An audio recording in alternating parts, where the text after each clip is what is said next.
Welcome to Local Legends. Today we have Javier Reyes, founder and CEO of Alta Public School. He has an amazing story and the reason why he started these charter schools and how he's impacting the community and changing people's lives. Oh, yeah. Oh. Oh, yeah.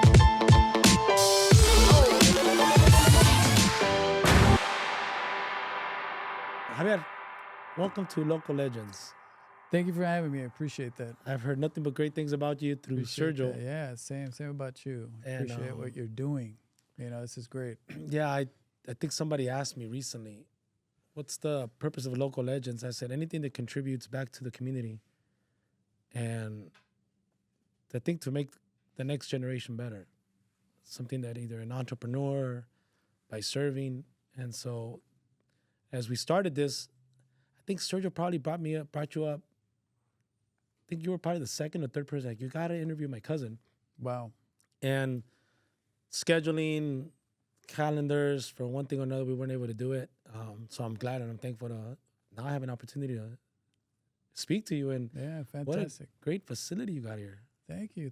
We're very proud of the work that not only me, my wife, but all the community. We always say we're an organization built by the community for the community.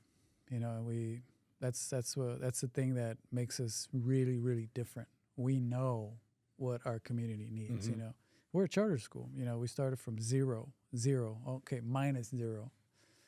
And when we started, there wasn't too many charter schools around here.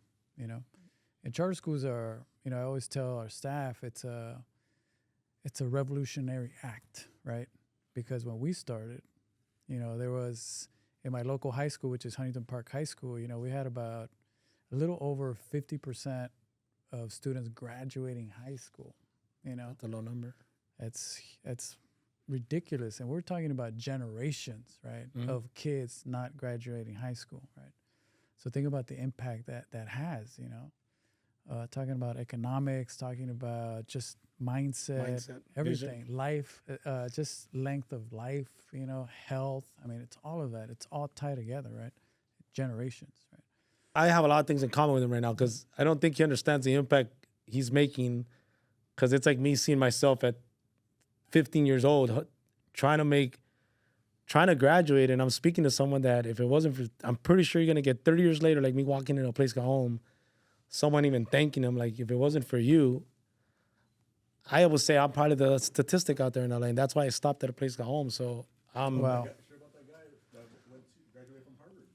I'm Yeah, gonna get into that, but Okay, I yeah. hope he understands the impact he's making on the community because I come from this. I come from when I know I was gonna get beat up out the street from some gang Yeah, members, that and if it wasn't for the place called home, that was us, man. We were the same kid like you. We were just like you, out in the street, trying to avoid gangs, trying Yeah. to avoid not only getting beaten up or shot by gangs, but actually avoiding those gang members trying to recruit us, right? Yeah. Forcefully recruit, right? yeah, And so we were those same kids in the streets, That's just what's- trying to sidestep those gangbangers Yeah. and the drugs and all that stuff. Yeah, and you see it. yeah, and, no, it's right there. To I mean, me, I'm gonna be honest. I walked into the building as soon as I looked at the I'm like, "This is not your school." You're telling me because I don't know. He showed it to me once on Google, but maybe because I'm busy in my office. But as soon as I walked in, I got the goosebumps. I'm like, "Wow, this is did you feel the love? all day." I saw the kids out the kids that were in the front, Yeah. and they're so welcoming. It just reminded me. It really took me back when I was 16, and I'm like, wow, saw you those just look, kids, right? yeah, and I'm like, they just got this nice smile. But Yeah. Go back to Huntington Park, where you started, right? Where's your family from? Chihuahua, Mexico, Chihuahua. We came here. Were you born in Chihuahua? I was born in Chihuahua. Yeah. Okay. La Mesa del Huracán, Chihuahua, La Sierra, like lumber town. Mm-hmm. I mean, we're talking about. My wife calls me a Mexican hillbilly. I mean, I was truly a hillbilly. I want to know the definition of that. Yeah, man. So Maybe we'll ask her. yeah. Back country. By the way, before I forget, Yeah. your wife's name? Griselda. Griselda. Griselda Hidalgo. And I know she's Gallegos. you can't see her, but she's in the Yeah. back. How did Yeah. you guys meet? I gotta ask Oh that my question. God. You want to know that story? I want to know how she Actually, picked. that's when it starts. This That- whole this thing Really? starts with that. So did she pick up on you or you picked up on her? Oh, I don't know. So I was I've always been an entrepreneur. Okay.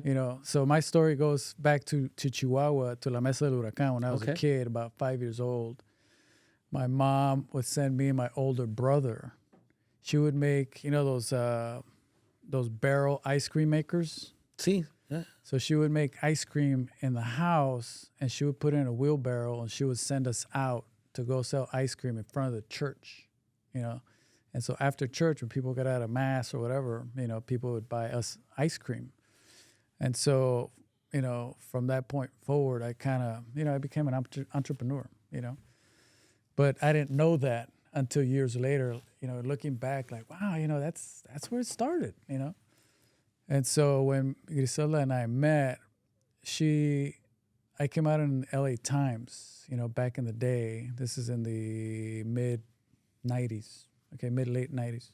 Came out an article in the LA Times talking about the new media, the new Latino media. It was a LA Times article. And at the time, I was publishing a magazine in out of San Diego. So I was a publisher. I had a custom publishing house, the marketing and all that stuff. So I lived in San Diego, went to San Diego State, graduated and started, working different things, So when that article came out, she was working in one of the largest public relations firms in Los Angeles, and so her task was to connect. She's in public relations. She had to connect with all this new media.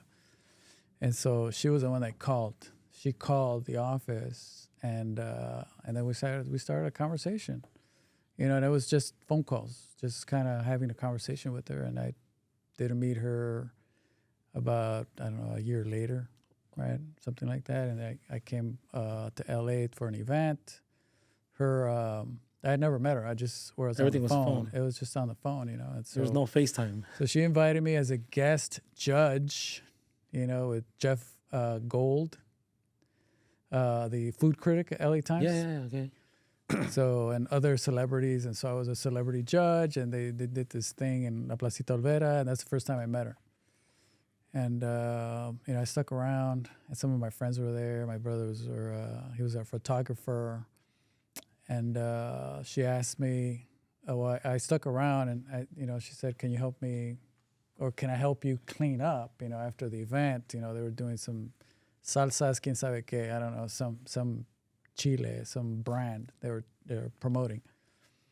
And she said, "Sure, take this tray," and it was a tray of enchiladas. She gave it to me, and she dumped the whole thing on my on my lap, And so, from there, I'm looking over. I'm like, is the story accurate? from there was it was love, dos tontitos, So that's where we officially met, and we started dating, and I actually was in San Diego. So you were dating and you were playing. So commuting? yeah, so we were long distance dating, Okay. and then the magazine and the business went bust. And then we moved out here. I moved back to LA. I moved back to LA. We started a business. We were in the arts district. We had a loft there. We had out of there. We launched. We were one of the early e-commerce stores in the world. We actually were competing with Jeff Bezos, so we were like one of the nibblers, So I mean, he was like way gone, but we were trying to get a little bit of that market, We were we did Spanish music, and because Amazon was only Spanish music and books in the beginning, and so we did the same thing, but on the Spanish side, Okay. So we started that, and through Griselda's contacts, so she was in media, we were, featured in Argentina and Chile and all this stuff, the new technology that's happening, and so from that point, the bubble internet bubble in the 2000s, started growing. Yeah. And so that's when I came back to LA. And so we were in business, we were trying to do things, we were entrepreneurs, and she came to work with me, And so in that particular business, we were also doing like custom publishing. We did some work for political parties. We were doing mailers. So we were doing custom mailers, printing and all that stuff. And again, it was This is all during the 90s to 2000s. To 2000s, yeah. Okay. In that That era. little era, Got it. And so, it wasn't clicking, So, and I was pretty impatient, And that's one of the things you learn, right? Is consistency gets you the nut, right? And so I wasn't consistent enough, right? And so, or patient enough to let it grow, After what happened with the magazine, print magazines were kind of going out of fashion, right? And so for young startups, it's just, if advertising wasn't coming in, et cetera, we folded. And for this particular venture, while we had a premier website, at that time, people weren't, it's not like today, everything goes like this, Instant.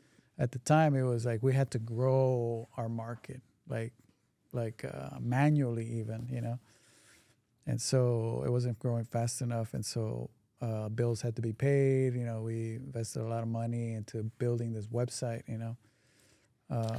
This is websites. Huh? Took me back to when I first heard of building a website. Yeah, e-commerce. This That's is true. early e-commerce. So You took me way back. It took a lot of. Yeah. Nowadays, build a website in you got minutes. AI that builds websites for you in a minute. Literally in a minute. But back then it was like a lot of coding. We had an office full of people that would code. Not in our office, but we hired folks to do that. And so that went sideways too. And one day on our way home, when we were like folding it up, we, I asked Griselda, I said, let's just get married, because she was already working with me, I said, we were on the freeway on the 710. That's your proposal. Yeah, I was on the 710. We're like, why don't we just get married? And she goes, okay. And then I was like, oh my God, it's real. It's real, So Yeah, she's saying it's real. yeah, so I pulled over on the 710 and I got off the car and threw up, Like, oh my God, this is real. So, I'm like, oh, I guess we're I doing keep it. looking over and she's just nodding her head like, yeah, it did happen. Yeah, it's a story. That's a story. That's how I met my wife. But that's a story. But from there, we. I'm assuming you eventually did get married by the church, or No, or we just got stay with married. the. Okay, we, nice. we got married by. No, we've never been married by the church. We went to Norwalk. Okay, to Norwalk. by the court. By the court and got married. We made it all legal, but we've been together ever since. How many years? 25. She's gonna kill me. 25. Yeah. Yeah, I don't remember those things, but yeah, it's Maybe I it's shouldn't been a have while. asked. I don't want to get you in trouble now. She is over there, yeah. Yeah. But yeah, no, it's but Congratulations. Yeah, we've been thanks, man. Thanks. Yeah, Congratulations. We've been a team ever since, So I recently got married, so hey, congratulations. Thank man. you. They tell me how is it? Just say yes. It's fantastic. I'm like, I'm gonna start writing books on being happily married. I just got married in August, so they start. I'm like, I'm gonna do a podcast on marriage. I'm like, you need to shut up with that. Anyways, congratulations. Thanks, man. Yeah. I have to ask, how did it click to giving back to the community? So, it's interesting because, Or did you go through other stuff? education was never like in her and my mind, ever. Like we had no idea, right? We never wanted to, like going to education, that's, what do you want to be poor the rest of your life? You know what I mean? Mm-hmm. It was like one of those situations. I'm like, I'm an entrepreneur. I can There's make a stigma behind it, right? Yeah, I can make things it. pop. I can make things pop. I know how to do it. I know I've done it before. I've done it, several times, and it's just me continuing to grind. But so after that business, we're like, well, we need money, right? So got to go get a job. So we went to go get a job. So the first job I had was in a PR agency, public relations agency, and I would. Oh my God, it was horrible. It was horrible, man. I would come home. He said, like, you don't understand. My boss is a freaking tyrant. I mean, tyrant, I would even cry. I'm like, what the fuck? Excuse the language, what just happened in my life, It's like, so I quit that. But I went to pursue, I've always been very interested in, it's always about God that has a plan, right? Yeah. But you don't even know. But I've always been interested in like social justice, right? Okay. I've always been interested in that. I've always been interested in the underdog, right? Because that's what it was. I've always just looked out, for people, and that's our family's been that way, for this reason. My dad, back in Chihuahua, was he was a labor leader, Okay. He was the leader of a sindicato. He was a labor leader, and he would go out. I mean, this is a guy with a third grade education, right? But he spoke well, right? And people liked him and all this stuff. And so he had all the charisma and all the willingness to do it. He would go out to go represent and go talk to the members of that union, sindicato, right? Yeah. And these were people that were cutting down, huge, pine trees this big, right? In the middle of nowhere. I mean, he said he would go out and he would find like men sleeping in little huts that were like self-made like this, right? Because they had to stay up there because their job depended on cutting down trees, And so he would go and talk to these people, and it was the worst of the worst. We're talking, 12 below zero. Yeah. Up in the mountains in the snow and all these things, and my dad was very empathetic to that plight, And so I remember those things, but those are the kinds of things that kind of like you see it, but later you remember it, like, oh, that's why, or that I saw that, And so those are the kinds of things that I just kind of lit that in the back of my mind, But so I started working with, what was the first job I had? I started like doing different jobs, just like I worked at. You're going back to. Oh my God, yeah. So this is after when we came back, I was with Gisela, started getting bills and being married and all this stuff, I got to pay some bills, So I got a job, for example, at Mrs. Beasley's. Mrs. Beasley's is a cookie company here in Compton. Somewhere like close to the, what is it, the 91? Yeah, close to the 90 heard of it. or something. Is it 710? Yeah, the 90. Close to 91. the 90. Oh, the 91, yeah. And so Mrs. Beasley's was a mail order cookie spot. Mail order, or you could order online and all that stuff. And my job was to answer phones. Okay. Oh, how many did you need, Mrs. Lopez? Oh, I was ordering, the donuts and all this stuff. So that was my job, just basically answering phones. And that wasn't getting you anywhere. No, not at all, man. So, it was just a little quickie job. I got to keep myself busy, and so that I went to just odd jobs. I even work with my brother. He does construction, and so I work little construction jobs, And then I went back to school. I got a master's in, I went to the Cal State LA to get a master's in public administration, because my background was political science, and I worked in politics in San Diego. I worked with, we put the first Latino elected official in the city council in San Diego. So I always had that, for some, school and learning and, At any time, nothing ever connected to. Nothing. No, nothing. nothing to my future, to my You were true just future. No, I was just being led, I guess, And so, so when I came back, I got a job in, in the Coalition for Humane Immigrant Rights of Los Angeles. I don't even know how this is how I did. This is how I led to that. I did an odd job because I was in marketing. So I did a marketing plan I did a marketing plan for the UFW, okay. the United Farm Workers. So I went up in, where is it? Not Tulare, up in the mountains where they have the Cesar Chavez Center. So I made a presentation to all those heavyweights, right? All those guys that I've read about in school and, like, wow, this is amazing, This is it. All this is like, wow. So my job was and the one that brought me there was this Jewish guy that worked in the union. What's his name?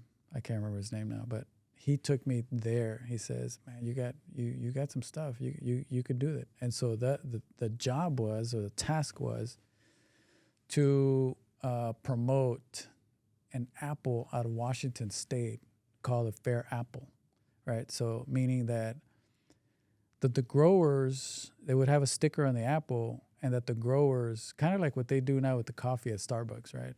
That the growers would get an extra cut, instead of sidestepping the middle guy, right? So every time an apple was sold, the growers, the pickers would actually get a little cut, right? And so that would, everybody would benefit, right? Not just the middleman. Yeah. Right? And so that was my job. My job is, how do we do this? And so I made this presentation to the United Farm Workers about how do we do this, right? And so, at the time I was a young guy, very energetic, a lot of ideas. And I said, this is how we're going to do it. This is how it's going to get done. So I made this whole presentation. And they said, who is this guy? This is crazy. Like, you want to get it done, this is how it's going to get done, And so they didn't go for it. It was too out there, right? And so I was like, that was it, And from that presentation, I met some other people that recommended me to this the Coalition for Humane Immigrant Rights of Los Angeles, CHIRLA. So from there, you networked. So from there, I networked, Okay. and I got this job fairly quickly because my background was, marketing and public relations and that kind of stuff, right? And so I worked with them for a while, and from there, I went to work to LAUSD doing kind of the same thing, right? Community relations, marketing, public relations. So I was hired on to do community work, which at the time was for LAUSD. So now we're getting into the school. I could see the connections. Yeah, so it's coming, right? And so at the time it was... I have to ask this question, sorry to interrupt you. How much time between you went to speak to then you got to LA? Like, to LAUSD? is that a year, 2 years? What's the time Probably span? about 2 years. Wow. 2 years, yeah. That's, I mean, 2 years is easy to say, but that's 24 months you're living and Yeah. rejected. Yeah. Here, go talk to these people. Yeah. I'm pretty sure you met. That didn't connect. Now you're at now. Yeah, that's where persistence. Yeah, right. And that's also knowing. But you don't even know. I mean, but you're persistent. You're being sensitive to a calling. Yeah, exactly. Yeah. I'm going with it because as you're talking, it reminds me of something that I've experienced, but yeah, two different stories. But now go ahead. You're at LAUSD. So working at LAUSD, it was at the time it was the largest public construction project in the USA. And all these schools, all these new schools that have popped up, in LA Unified School District was the work that we did, And so... What year was this? This is 2000, I want to say 2005. Correct. 2005. This was all that, because Governor Romer was the superintendent. And so all that stuff was happening, and so I was part of that mix, And so from there, one day we were in the office where all my colleagues were at, because we have different regions. And interestingly enough, interestingly enough, my region was South LA.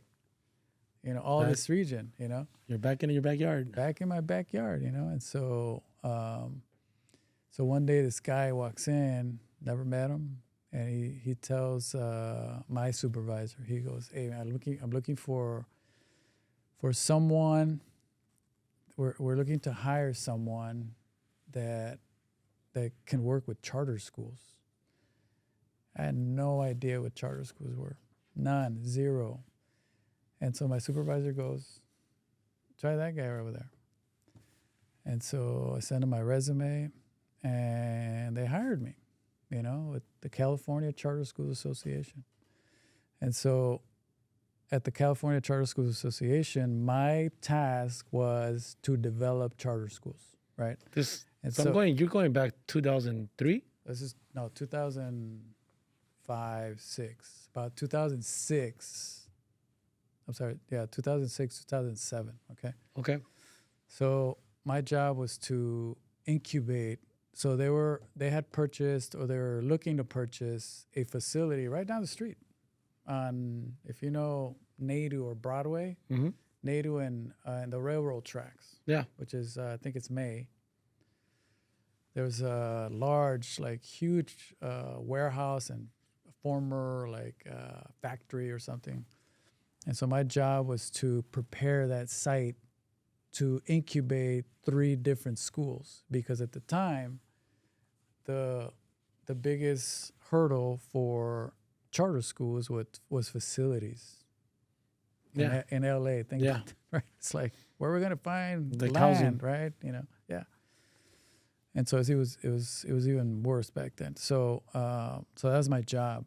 And so, we started looking into it, started preparing the schools and all this stuff, while there was environmental impact report being developed, and we had started doing borings in the property, and came to discover that it was way price prohibitive to what they wanted to do, because it was almost like a Superfund site. Wow. A Superfund site is a highly contaminated property, and and it was right next to the railroads, and to put children in a contaminated site, so you can't do it. And so within a month or so, my project was scrapped, after all the work that I was doing. And so I was in that organization going Now what? now what? And so I was like, oh my God, they're gonna axe me right here, right now. And so what I did was I gave them a list of all these things that I could do for them, the organization. And so one of the things that they picked, or that they were good with, was, well, keep doing the work, that you're doing, incubating, schools, right? And so the idea was, we're going to incubate schools, but we're going to incubate teams instead of the entire school. We're going to teach people how to build schools, right? So we're going to teach that. So I created a kind of almost like a master's program, out of it took me 2 months to do all the research and to create a program. And so I created a program for the California Charter Schools Association to incubate teams here in LA, but my supervisor took my plan, and went to the Department of Education, Federal Department of Education, and got a grant, millions of dollars, to actually expand the program, that I created. And so I was helping create schools in Sacramento, Oakland, San Jose. Now you're going statewide. Yeah, we went statewide. Statewide. So we were doing that kind of work, and my job here locally, my job was to run, right, and train people how to do it. Have I ever done it? No, I had never done it. But scratch. I've done the research, but I've done it. Organically, let's go. Organically, yeah. So my job was not only to run the program, but to also be the developer, right, like here a cookie locally. cutter. Yeah, So I was looking for alumni, alum to actually enroll in the program. And so my job was I went to the African American community, got some people to actually start schools. You know, we went through the program. You're doing all the legwork. And they were off to start schools, you know. And then I went to all kinds of people started coming out of the woodwork, right? It's like Armenians, like Italians, like Jewish, like all these people wanted to start charter schools, you know. And the thing about charter schools, it's not a private school, it's a public school. Correct. So you have to, you know, if it's Italian school, you got to let everybody in. It just can't be Italians, you know. And so for Latinos, you know, you know, I had a target, like nobody's coming out, you know, to open schools at the time, you know. And so, and to this day, I don't know for what reason, right? I don't know why, but that's around the time when, you know, I would pass by here, Broadway, because this is my area, right, as well. I would pass by and I would look at this abandoned supermarket. You know, I would say that would make a great school right there, you know. And so, you know, I told Grisela, my wife, hey, we're gonna. So you know, from everything you're doing,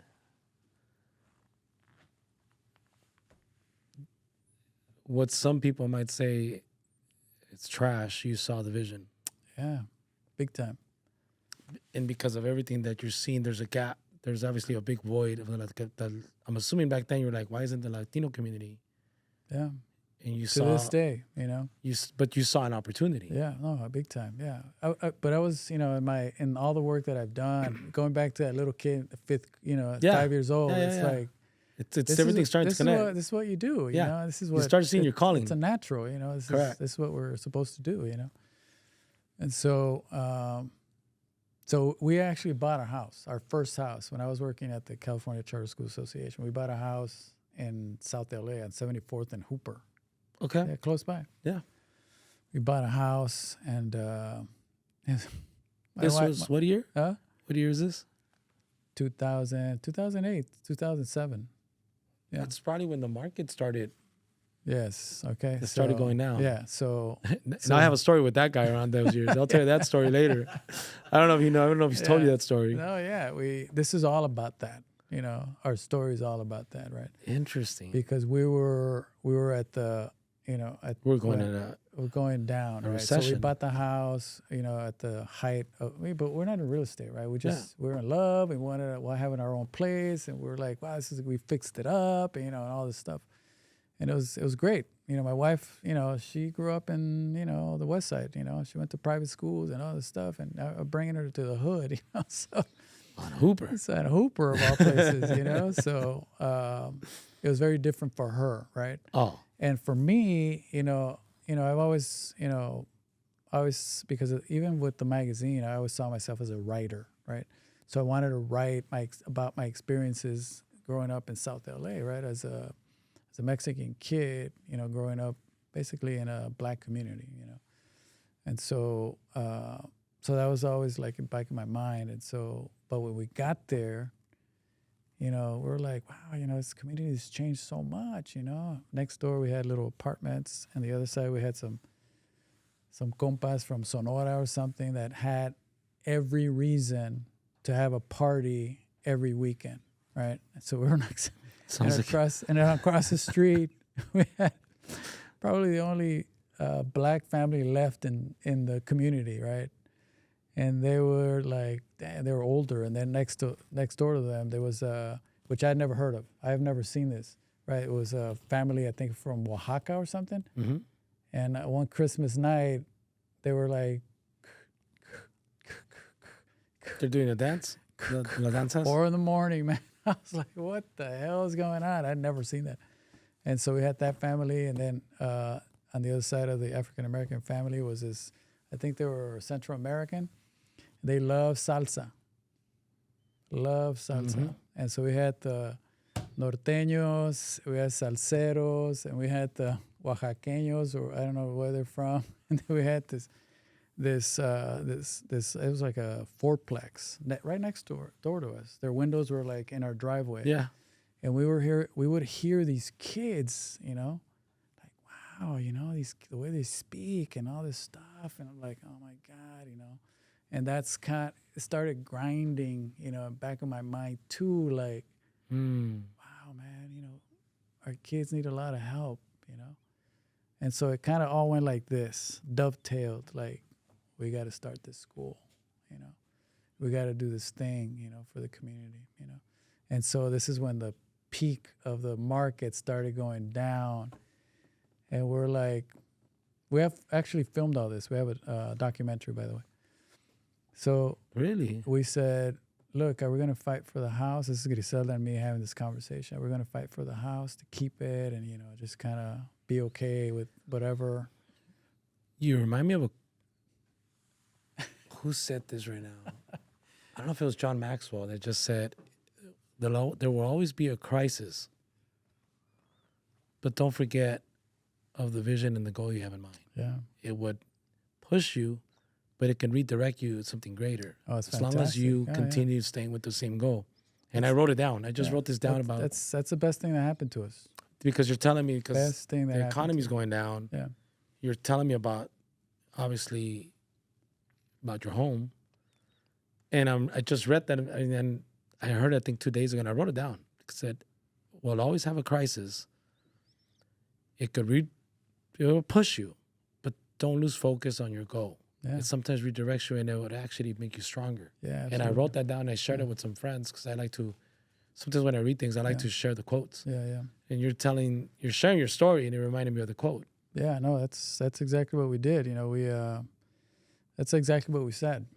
You know, we're like, what do you want to save, the house, or you want to do this amazing thing that's gonna feed us, our soul and our body, for the rest of our lives? You know. And so we Dialed in. Yeah, we dove in hard.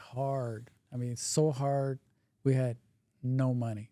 Griselda was the only one that's working, right? Because at this time I started to develop like the plan, right?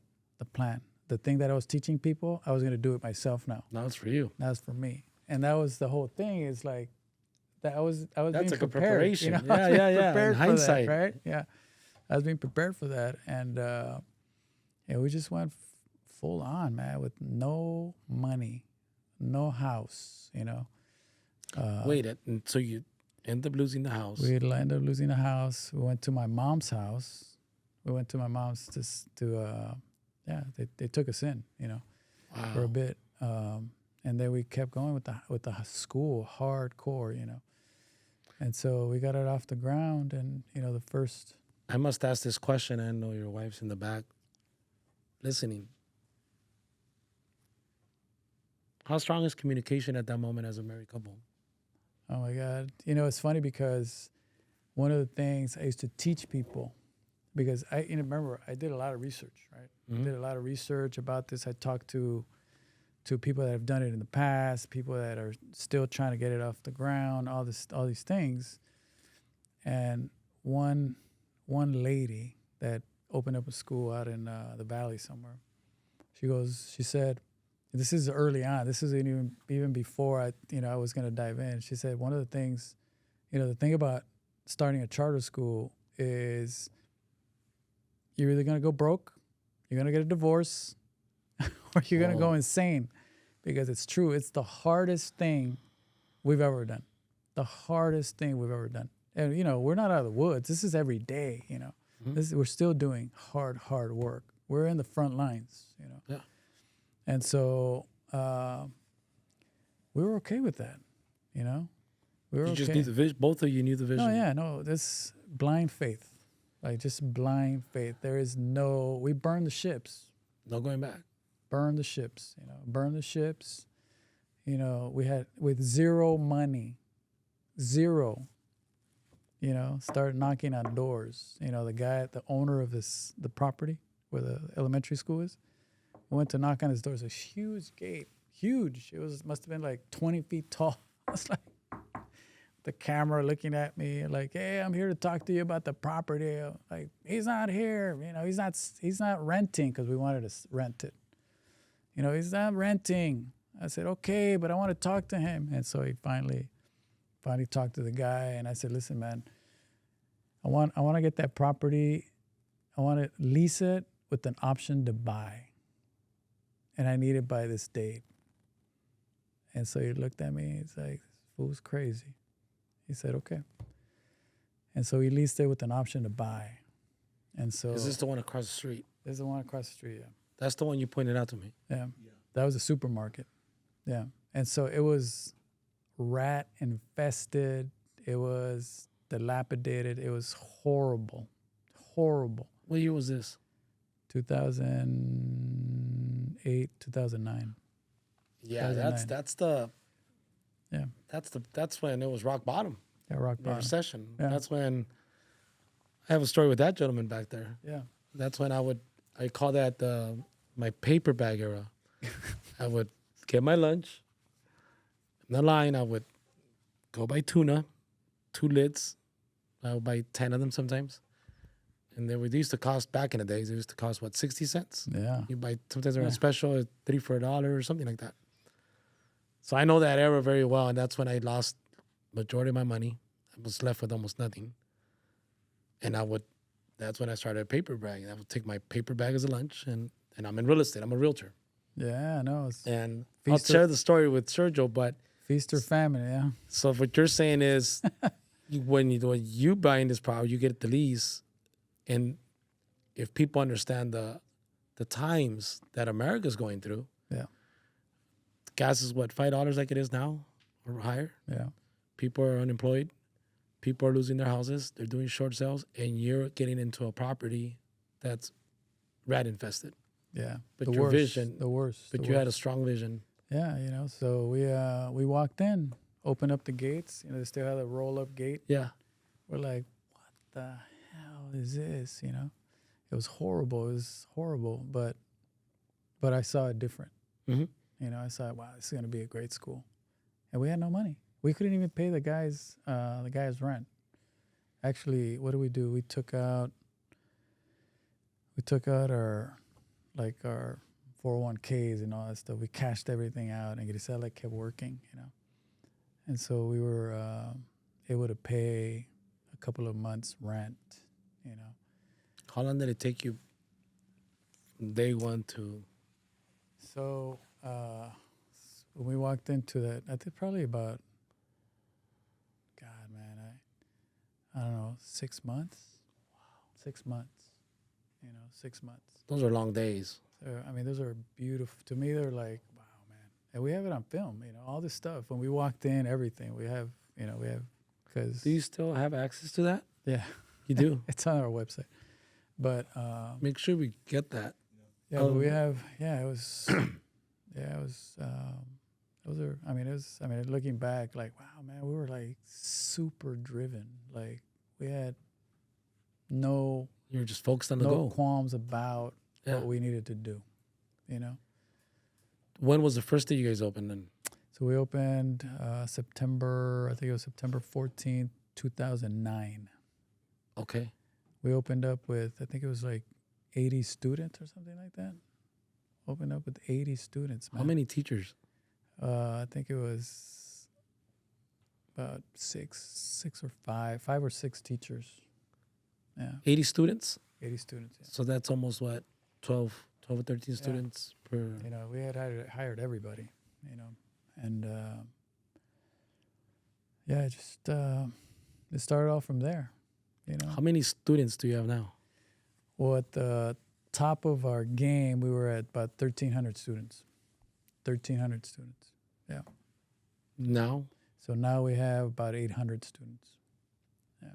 Wow. Because we lost a high school. So we were the only, this is 2021. In 2021, we were the only school system. So we have the International Baccalaureate program. So the IB program. It's a very special program. It's a program that all the diplomats' kids in any country you go to have. Wow. So these are all the private schools all over the world have this program. It's called the International Baccalaureate because the Brits, when they had their empire, Mhm. they created this program to be used in Latin America and India and Egypt and anywhere in the world. And so when we were thinking about, what are we going to use for our kids? Well, we only want the best. Wow. And so we have this program, the International Baccalaureate Program. And so we were the only school that offered International Baccalaureate for all students, because typically the schools that have it here, they're only a diploma program, so 11th and 12th grade. So we were K through 12th grade, the only school in California, the only system in California that were International Baccalaureate. And so this program it's like, do you remember in high school the AP courses? Yes.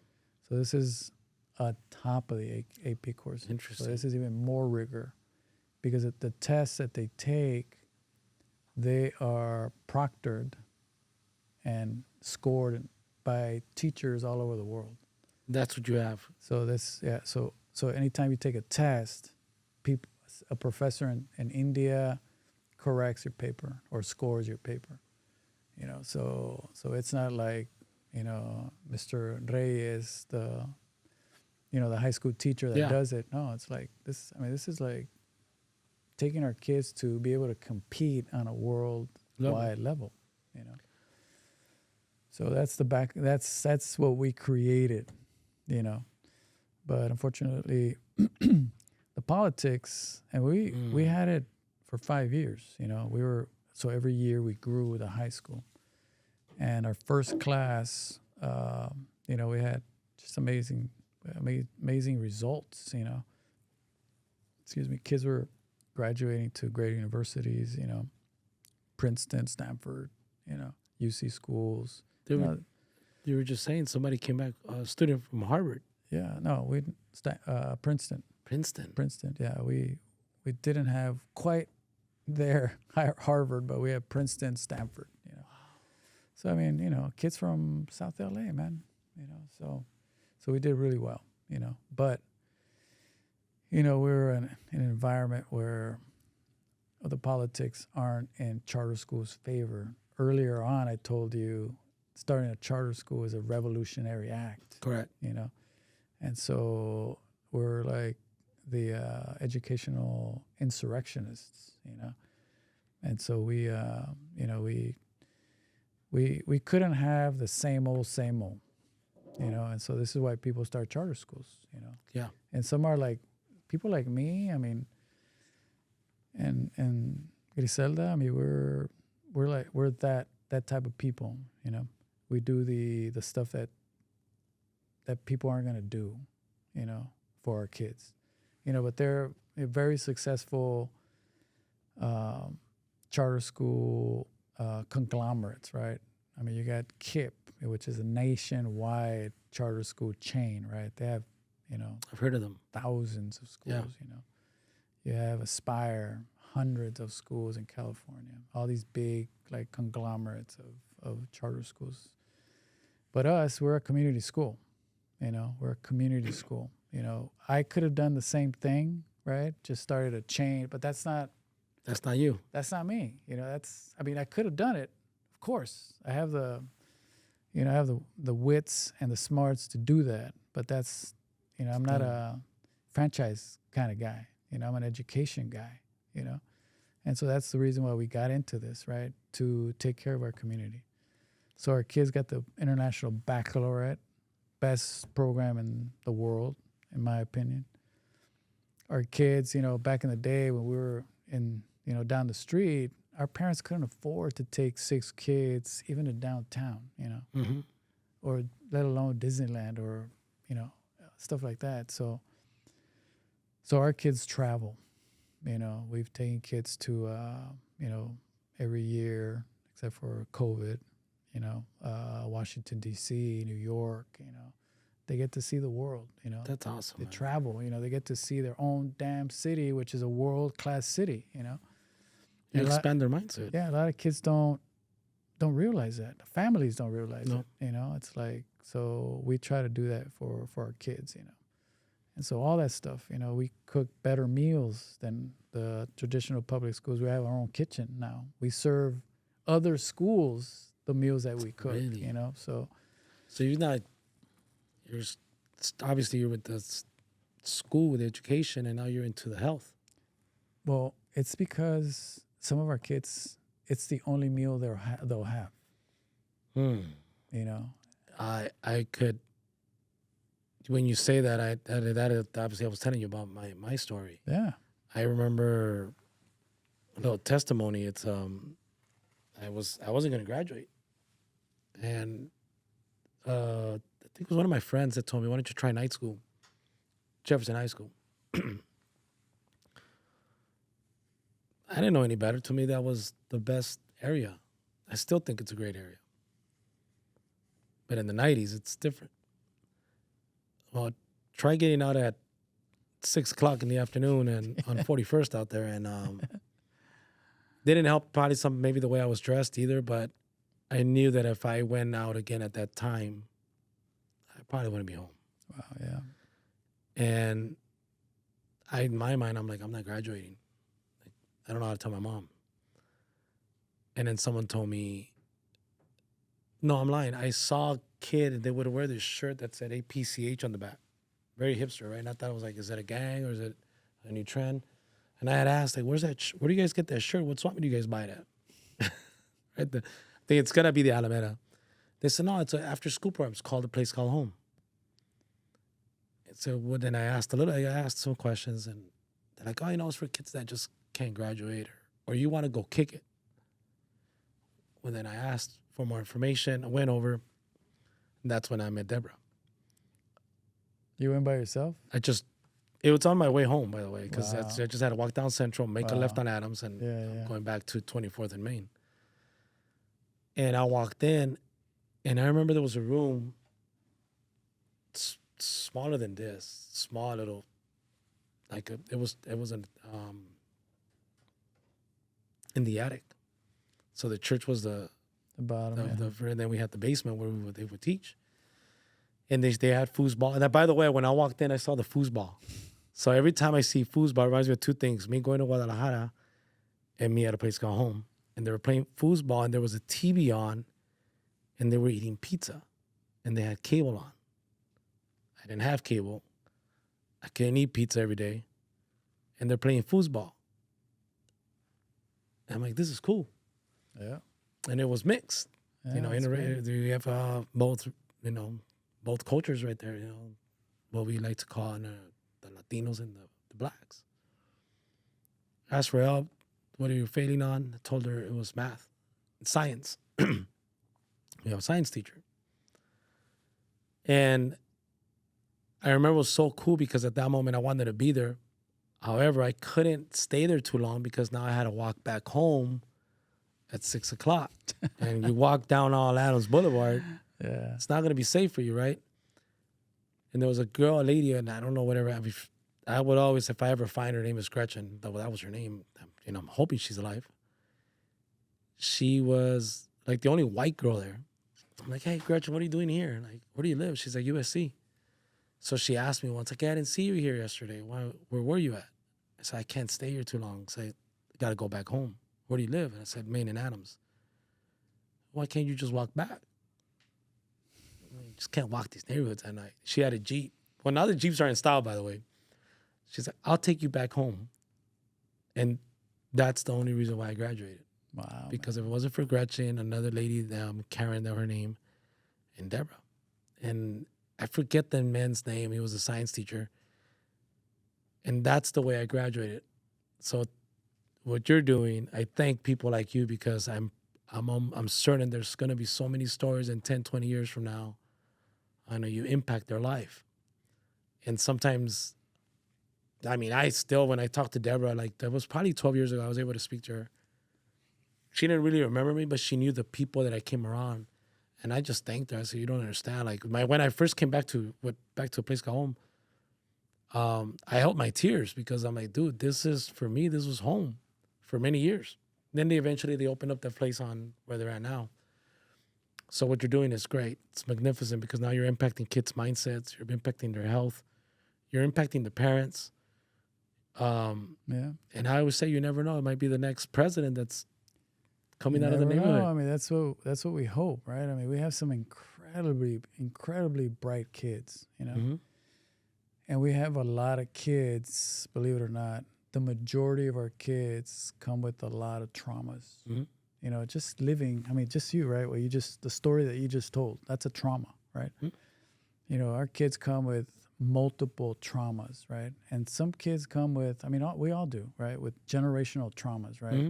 It's the stuff that our grandparents did that goes to the mom. It's another layer and a layer. And then it goes to the kids, Yeah. right? You know, that kind of stuff, even further back, Mm-hmm. right? Yeah, And I could tell you so much more yeah. about the story. It's there's so many things that happen in the inner city, and sometimes I love Jeff, but I mean, I don't even want to talk bad about the teachers there. Some guy would just say, this guy would just say, this is magic, and this is your math problem, and that's it. He'll come up on Friday and say, ask me a question, and that's going to be your bonus. We'll ask them a question. What's the day? Today's this day. Today's this day. And that's it. You got your grade. So there goes your inner city program, right? And so for me, when I'm here, you're explaining what you're doing to these kids, it's so inspiring because what wouldn't I do to have someone like you and someone that would tell me, like, this is the way to actually not only eat better, have a perfect mindset, to travel. I mean, and again, that's why when some people ask me, why do you like to serve so much? Somebody just asked me because I'm a coach at real estate.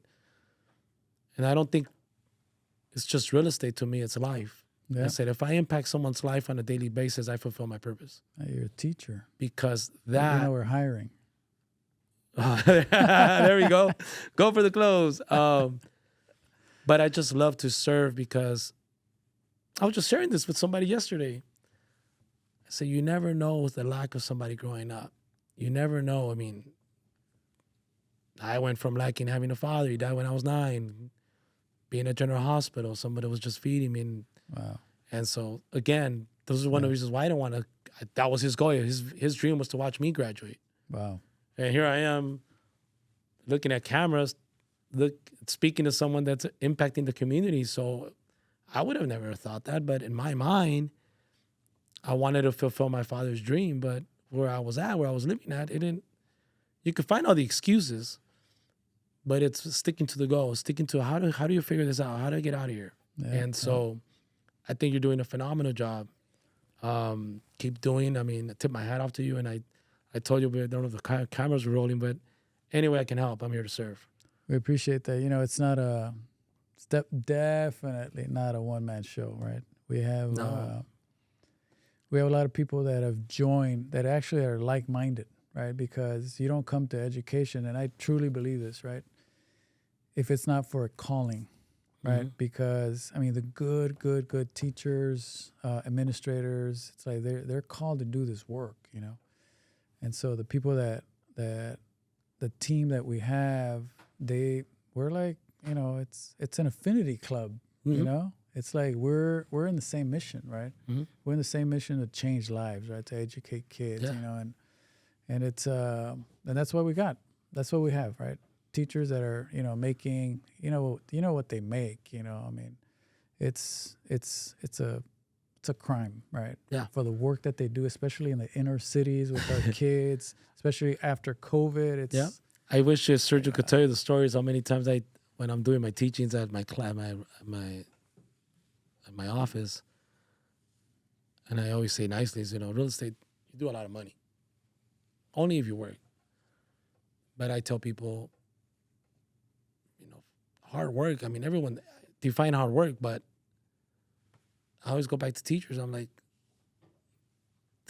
2020, look at the parents. They want to kick their kids right back to school because they couldn't keep up with them. And, absolutely. And I always tell people, they're the front line, and they're the ones that should be compensated because everybody thinks their son or their daughter's the best at home, but no, once you drop them off, and believe me, I was one, right? Oh, yeah.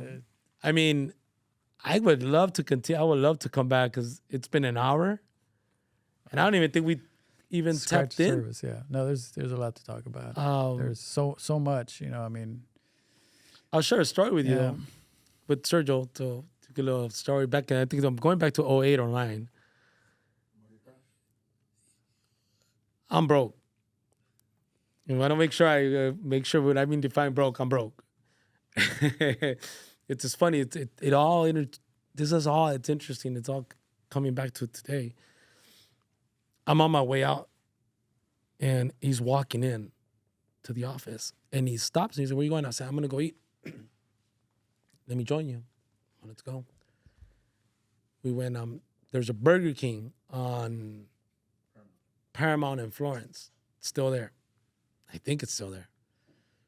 We walked through the alley, and I'm looking at the dollar menu, and I'm like, okay, I'll just get this. That'll get me through. Right when I'm about to order, Sergio tells me, "Hey man, you mind if I share the meal with you? Or can you spot me some money?" And I'm like the meme now says, "Bro, like I don't have no money. We're gonna have to split this, dude." And I think we ended up splitting some wings or chicken something. It was something we split.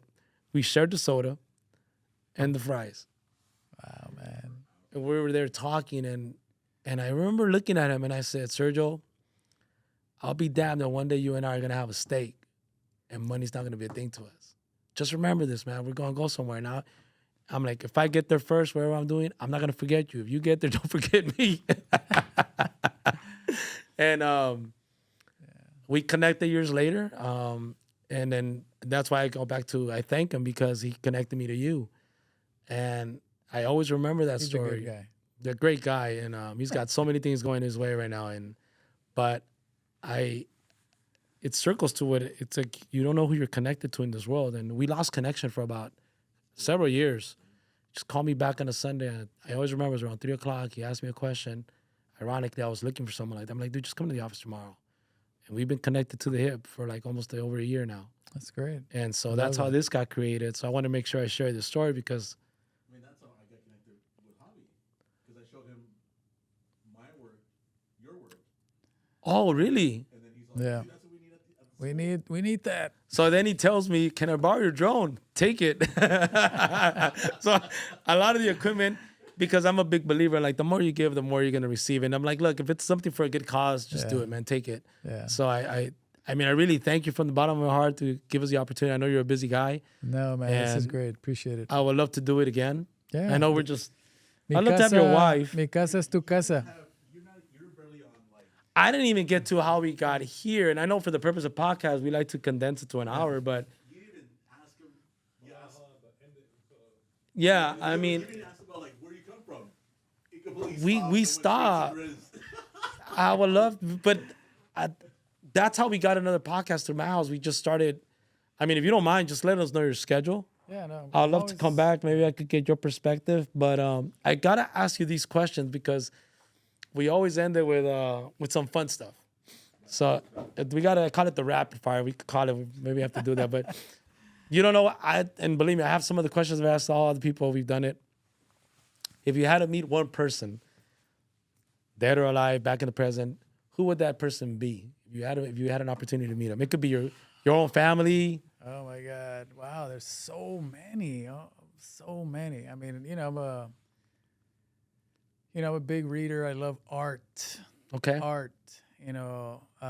Science. I love history. I love everything. So that's a huge question, man. To narrow it down, who would narrow that? down. Okay.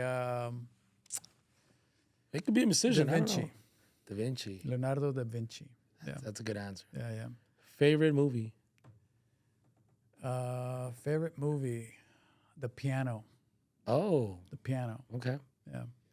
Yeah. Yeah, I've heard it. Yeah. Yeah, that's a good movie. I watched Yeah. it. Favorite musician?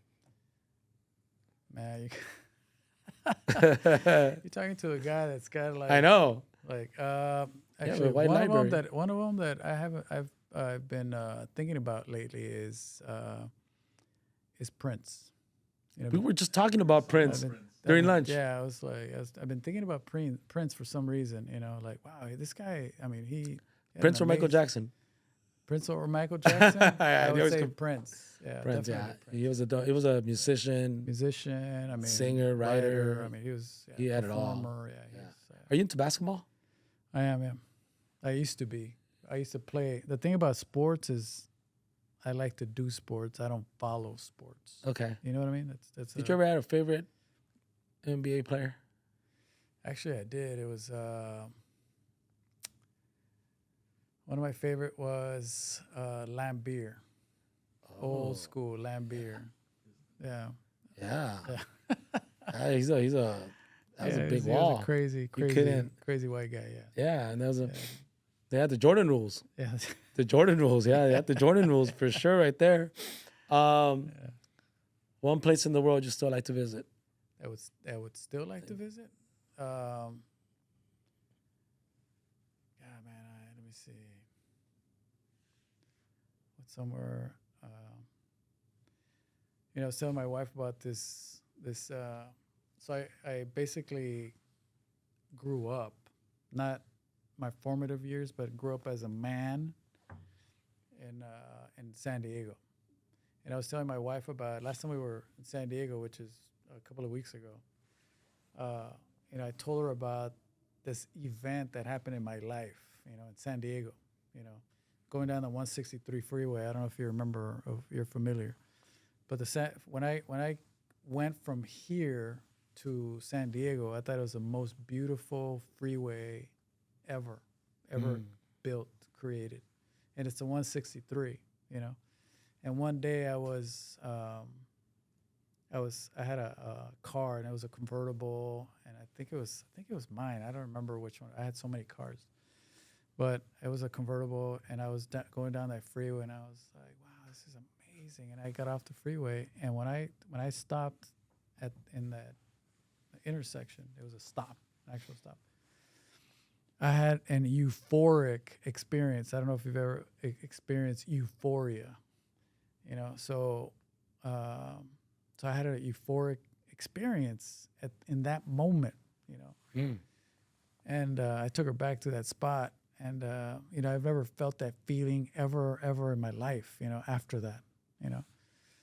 And so I thought, you know, for that particular reason, I'm like, San Diego's a good place for me to visit all the time, because I'm always looking for that thing again. Yeah. Euphoria is like a.